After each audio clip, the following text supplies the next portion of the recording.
Cregan Stark. Cregan Stark is one of the most important characters in the Dance of Dragons, particularly in its climactic moments and in its aftermath. As one of Rhaenyra's most fervent allies, he demonstrates an unwavering loyalty towards her by gathering his northern armies to her cause, even in the aftermath of her death. In fact, after the Dance of Dragons, he becomes the regent for Rhaenyra's son, Aegon, and he works fervently to secure his rule, something that he succeeds in doing. However, Cregan Stark's legacy goes beyond his loyalty towards Rhaenyra, because he also works to ensure that there's justice for Aegon II after he's poisoned by his enemies. He holds a trial to sentence each of the individuals involved, beheading the guilty and sending others to the wall.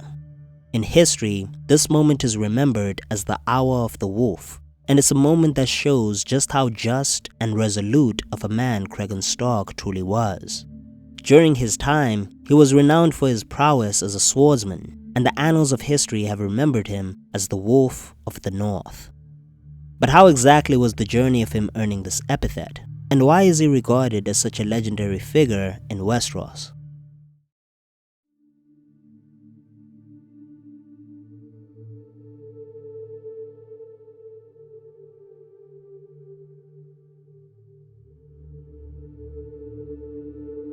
Cregan Stark, born in 108 AC, was the firstborn son of Cregan Stark, the esteemed Warden of the North and Lord of Winterfell.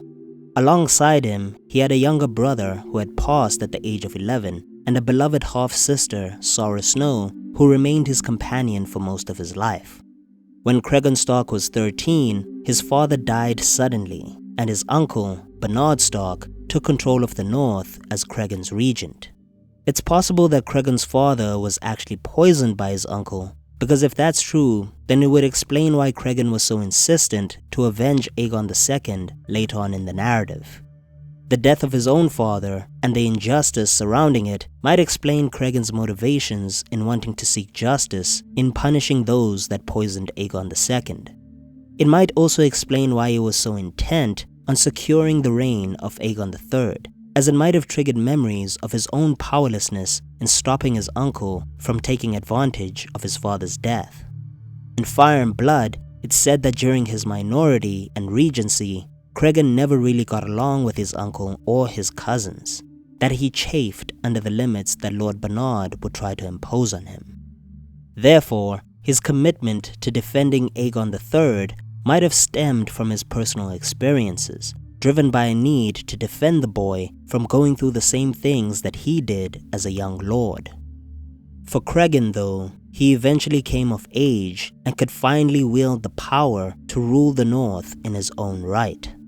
He imprisoned his uncle and his cousins and ascended as Lord of Winterfell. Afterwards, he would experience no more challenges during his rule as Warden of the North, and sources say that he was a stern young lord with grey eyes typical of the Starks, but that he was also diplomatic towards the Night's Watch and warmer still towards his friends, the closest one of them being Lord Cerwyn, and later on during the dance, JACAERYS Velaryon.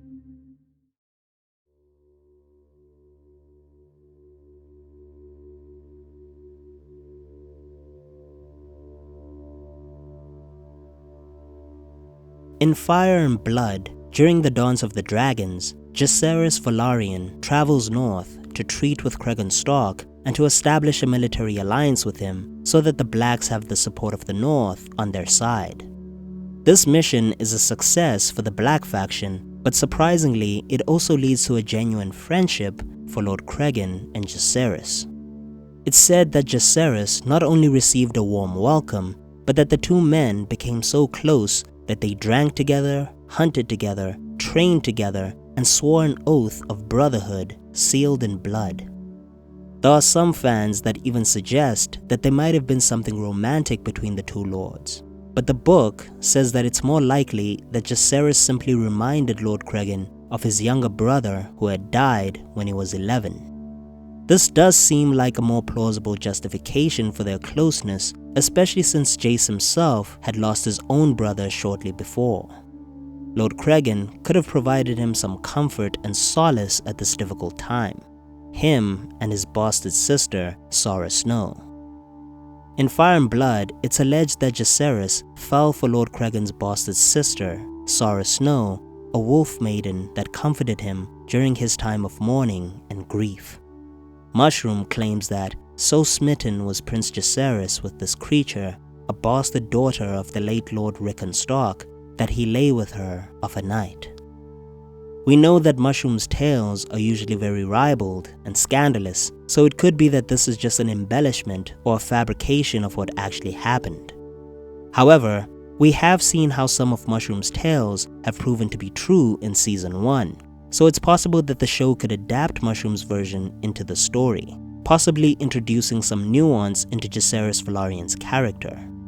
It could be interesting to explore his relationship with Sara Snow, especially since he's already betrothed to Baela Velaryon. In the book, it's said that at first, Cregan Stark himself didn't approve of Jace and Sara's relationship, seeing it as a grievous insult for Jace to have taken his sister's maidenhead without even marrying her first. However, Mushroom, again, includes a detail that is way too scandalous and skeptical to be considered as fact. He claims that JACAERYS actually married Sara Snow and that they had spoken their vows in Winterfell's own Godswood before a heart tree. Only then had she given herself to him, wrapped in furs amidst the snows as the old gods looked on. Allegedly, it was only after learning this that Lord Cregan forgave JACAERYS and agreed to fight for his mother in the Dance of Dragons. However, though this does make for an exciting story, it's more likely to be false. It's more plausible for JACAERYS to have made a promise to Lord Cregan that as soon as he sired a daughter upon Baela Velaryon, that he would send her north at the age of 7 so that she could be fostered in Winterfell until she was old enough to marry Lord Cregan's son, Rickon. Regardless, in the end, Lord Cregan agreed to ally himself with the Black faction, though he warned them that the gathering of his army would take a long time since the lands of the north were so huge and vast. Therefore, JACAERYS had to go back to Dragonstone without Lord Cregan and await his coming during the war. In the Dance of Dragons, the initial wave of northerners that went south were those that were led by Lord Roderick Dustin. These seasoned warriors were mounted and fearless, and they became a formidable force to be reckoned with. The chroniclers remember them as the Winter Wolves and say that when they first came south, they told Lady Sabitha Frey that we have come to die for the Dragon Queen, a vow that they ultimately fulfilled. Despite the Lannister army's relentless advance towards Harrenhal, an advance that could not be stopped by the forces of Lord Smallwood and Lord Piper, the Winter Wolves succeeded where such forces had failed and managed to halt the Lannisters' progress. It was a successful and crucial victory for the Black faction, but certainly not the last for the Winter Wolves. They fought many more battles throughout the war, crushing the Greens in the name of their queen, Rhaenyra. In fact, it was Lord Dustin himself who managed to kill Sir Criston Cole, decimating his forces and pelting him with arrows. The valor of the Winter Wolves only met an end when they reached Tumbletown, where they were betrayed by Hugh the Hammer and Ulf the White, who burned their forces with the dragons and joined the Green faction's cause. When the Winter Wolves were all gone, Rhaenyra's situation actually became more dire. Her enemies were advancing upon her more quickly, and she was forced to abandon King's Landing and seek refuge at Duskendale. Here, she wrote a letter to Lord Cregan asking him to send her more men, but Lord Cregan informed her that it would take time as the north was vast and cold, and its armies slow to gather. He did promise her a force of younger men who were fiercer than the Winter Wolves, though unbeknownst to him, Rhaenyra would never receive that aid. By the time that Lord Cregan's armies began to approach the gates of King's Landing, Rhaenyra had already met her end, and Aegon II had seized the throne. However, when they actually reached the gates of King's Landing, they found them wide open. King Aegon had died, poisoned by his enemies, and the city was preparing to crown its new king.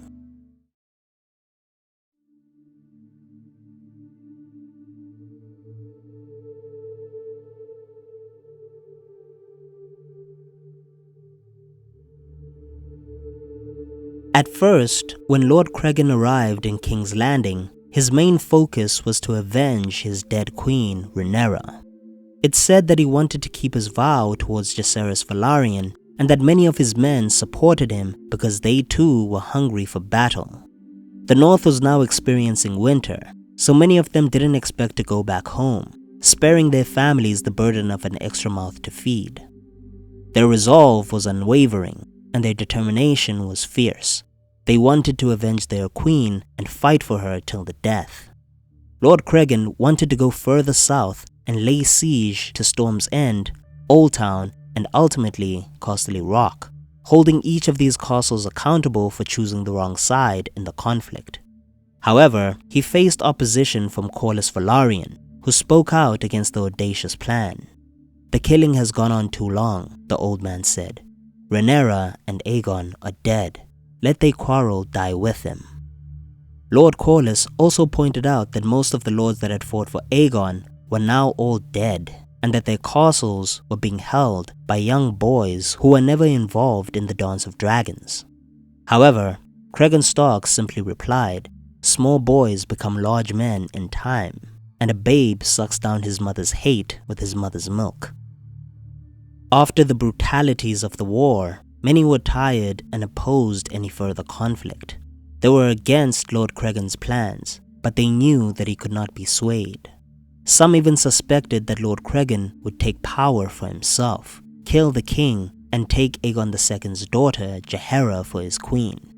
However, Cregan Stark surprised them all by changing his mind and seeking justice in another way, by punishing the poisoners of Aegon II and securing the rule of Aegon III. After a conversation with his king, Lord Cregan realized that he needed to protect the young lad, and that the best way to do that was to actually bring justice to Aegon II. He felt that even though Aegon II was a false king, he was still the king nonetheless, and that his killers should not go unpunished lest they try to assassinate the next king. For his determination in pursuing this course of action, Aegon III made him his hand of the king, so that he could execute his plan more precisely. Lord Cregan started with Corlys Velaryon, interrogating him for his involvement in the king's death. Surprisingly, the sea snake didn't deny the role he played. "What I did for the good of the realm," the old man said. "I would do the same again. The madness had to end." Regardless, Lord Cregan Stark sentenced him to death, along with Larys Strong and many other people who were discovered to have been involved. All of them were to be put to the sword. However, some people actually protested against Corlys Velaryon being executed, and they spoke out against Lord Cregan's judgment. At first, Cregan Stark ignored the pleas of Baela, Rhaenyra, and even the king himself, but there was one person who succeeded where the others had failed. "Words are wind," says the testimony of Mushroom, "but a strong wind can topple mighty oaks, and the whispering of pretty girls can change the destiny of kingdoms." Lord Cregan Stark was captivated by Lady Alicent Blackwood, a famous archer in the Dance of Dragons who had slew Sir Amos Bracken to avenge her dead brother. Lord Cregan was taken by her strength, courage, and ferocity, and he admired her spirited nature and sharp wits even more. It is rumored that Cregan only reversed his decision to execute Lord Corlys when Lady Alicent agreed to marry him and be his lady wife. Thus was Lord Corlys's head saved from the executioner's axe. However, the rest of the accused were not quite so lucky. No one liked Larys Strong, so no one was sad to see him beheaded, and many of the other prisoners as well were taken to the executioner's block. Lord Cregan did the deed himself, using the great sword of his house, Ice, to behead the culprits of the king's murder. However, some of the accused persons chose to take the black and were thus spared the sword. After the trial, these men went north to the wall while Lord Cregan left for Winterfell, riding beside his new wife and with the gratitude of his new king.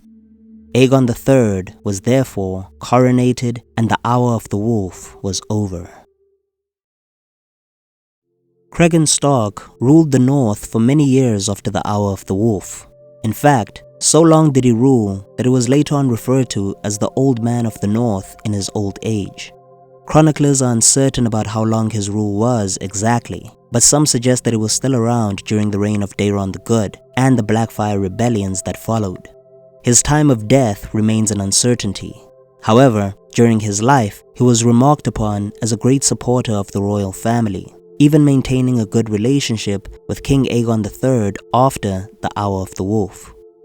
He was also remembered as a great warrior with exceptional swordsmanship, with even Prince Aemond the Dragon Knight stating that he had never faced a more formidable opponent than the Wolf of the North. In the Dance of the Dragons, he was remembered for his absolute loyalty to his queen, Rhaenyra, to which he demonstrated his allegiance to even after her death. He ensured that her son sat the Iron Throne and that his rule was secure, bringing justice to the Seven Kingdoms and even avenging the death of Aegon II in the process. Therefore, his multifaceted character makes him an intriguing figure in the story, and I can't wait to see how the show will portray him on the upcoming seasons of House of the Dragon. What do you think about Lord Cregan Stark? Let me know down below in the comments section, and if you liked this video, then subscribe and hit the notification button for future content. Thank you for watching the video. Peace.